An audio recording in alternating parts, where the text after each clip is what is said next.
the Anasazi people worship the darkness.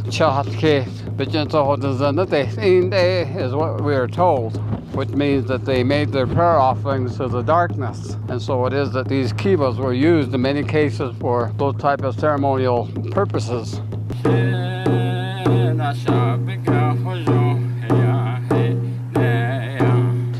Anasazi the ne no bahano hadikat tot either that and ne dan ik no ik the has net in has tudo dan ik zazie so da hot da dikat na zazie di nile Anasazi hot ego hadi beta judge aro tot dikat said doch she hot ego a kon het gehad le beta hot dinna dan no ja da had net hit the ne Oko sago hadi khanne benket das ne beleid dat gasit ego dit belasta en de snanne gishi hadi gasit ego dot het ego shi hadi kat ni het gehad dit da bena da la gashi nzat dik dat on de ne on de dit hade ne zat de nachade da no ja da had net het hot ego hadi khanne benket das ne.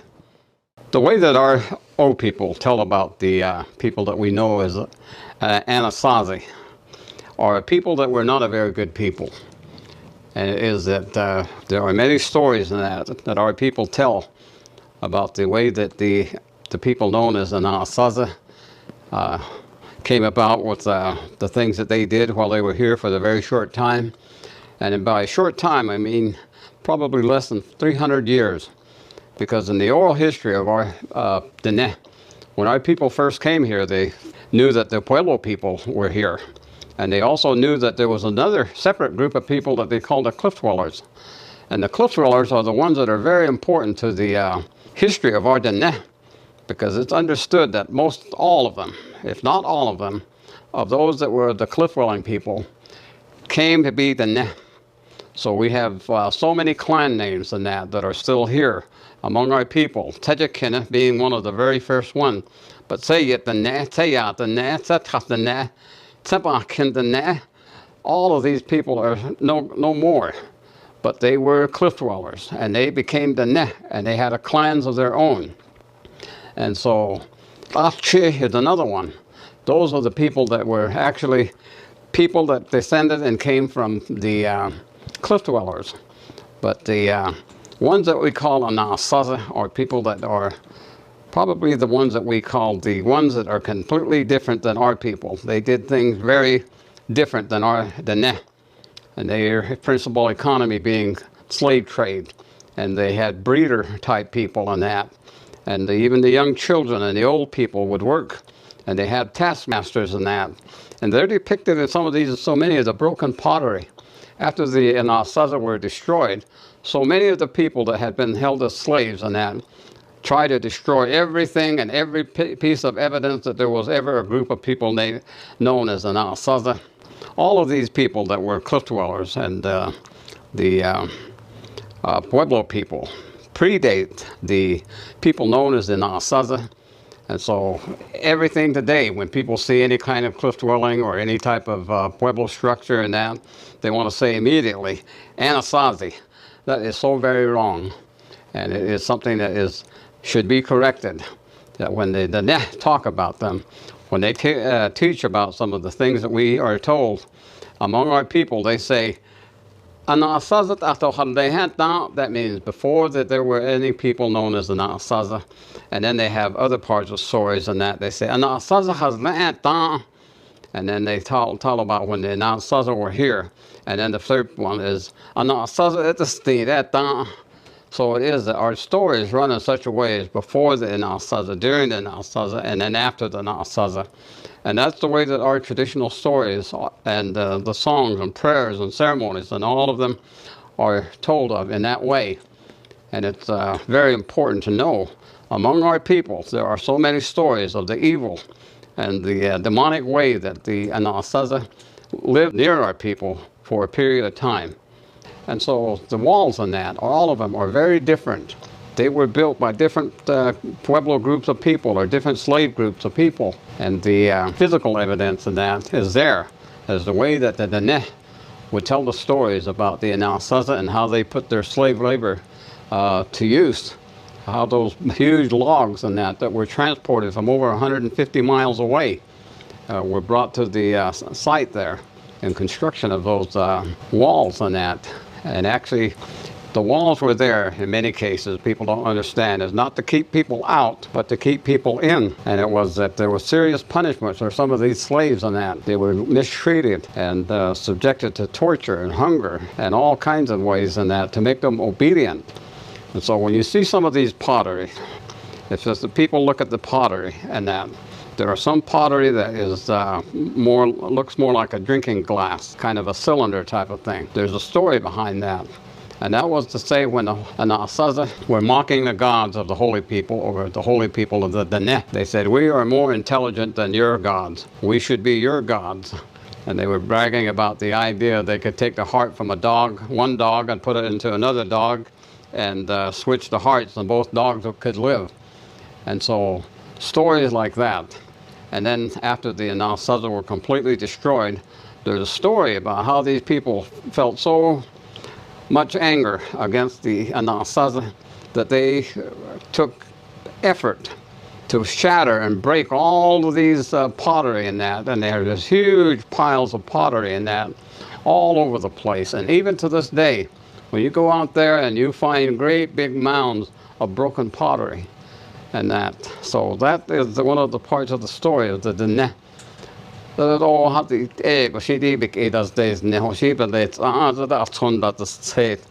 what they used to tell us.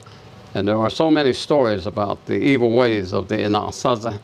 And it is that even when the holy people were destroying the Anasazi, they caused a big wind, and that they caused to go over the area, and that to destroy the crops. And the people that were held as slaves, they all ran off. They abandoned the Anasazi. And those people went and hid and joined other groups of people away from the Anasazi. And some of them hid in canyons, and some of them went even down into the Grand Canyon. And after the Anasazi were no more, then they came back out and went back to the place where they were living during the time that the Anasazi were here. And those people afterwards, before the Anasazi, they were called Ayakini. After the Anasazi were destroyed, they are then called Kisani. Kisani means housekeepers, is the name, Kisani. Kinbandatas ande, benad ketachadinde, is what our old people say about the teachings about the Anasazi. The Anasazi was a people that were so very different from the Dene.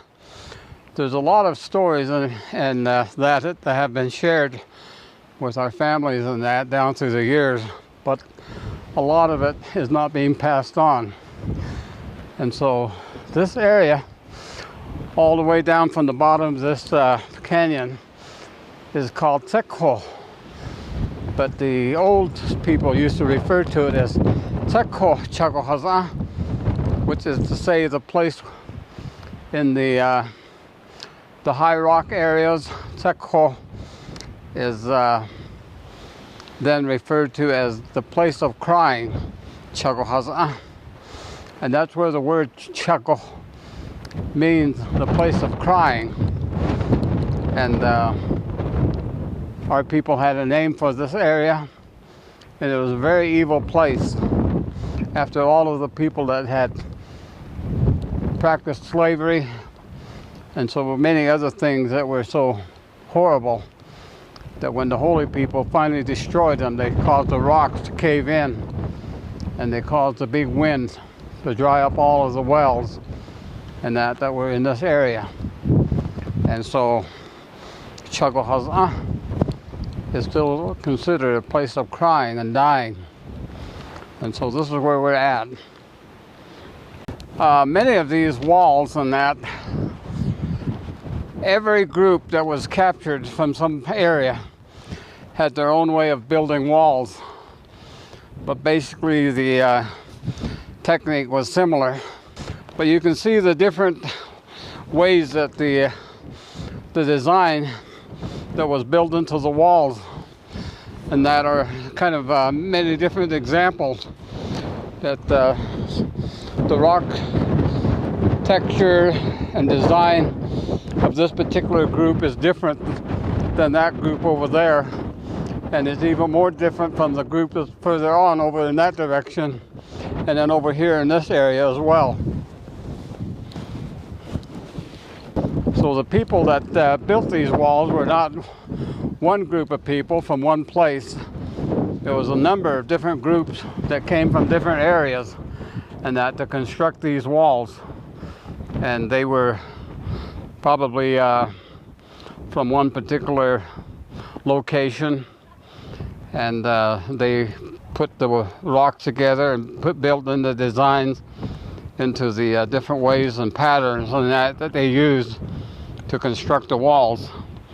And it's all evident in some of the ways that you can look at these walls today and actually see the difference. See, one of the obvious difference in the way that the walls are constructed, some of them have the log poles to construct the floor come through the walls, and on some of the other ones the poles don't come through the wall. They end inside of the wall, and those walls are somewhere around 3 feet thick. They have an inner face and an outer face, and in between they are filled with rock and clay.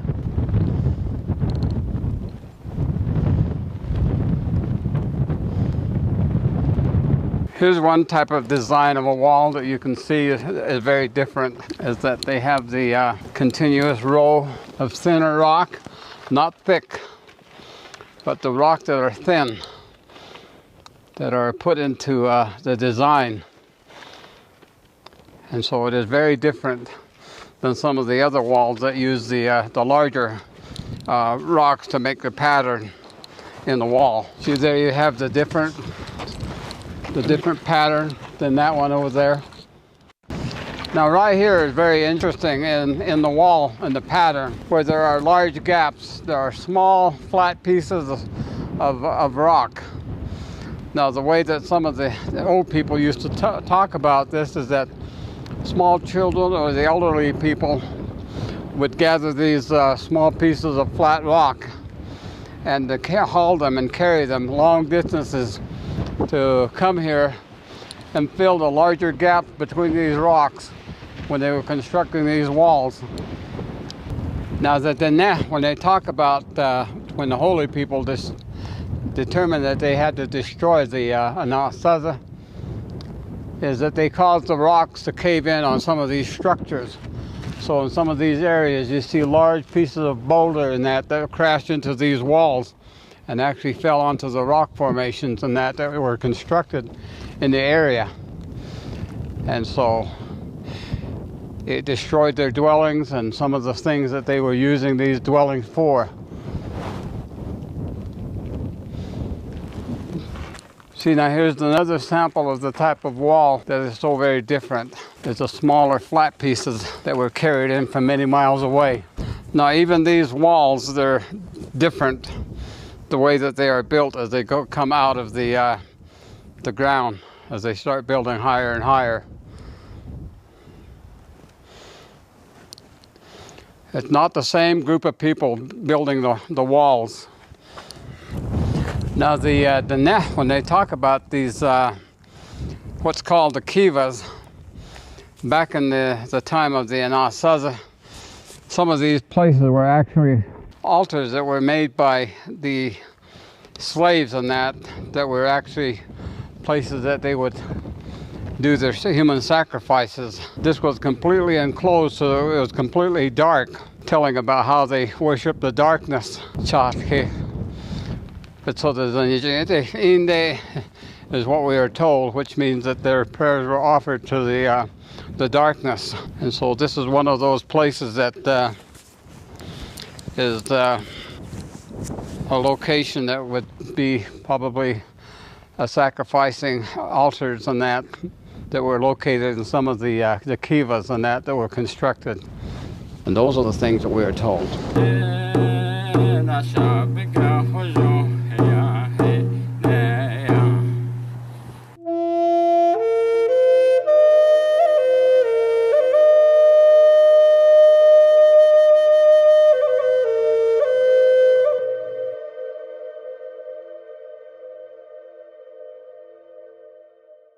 Hey, thanks for watching our videos. If you like what you see, don't forget to subscribe and hit that notification bell so you never miss one of our uploads. Also, head over to our website, NavajoTraditionalTeachings.com. Sign up for our email list. Okay.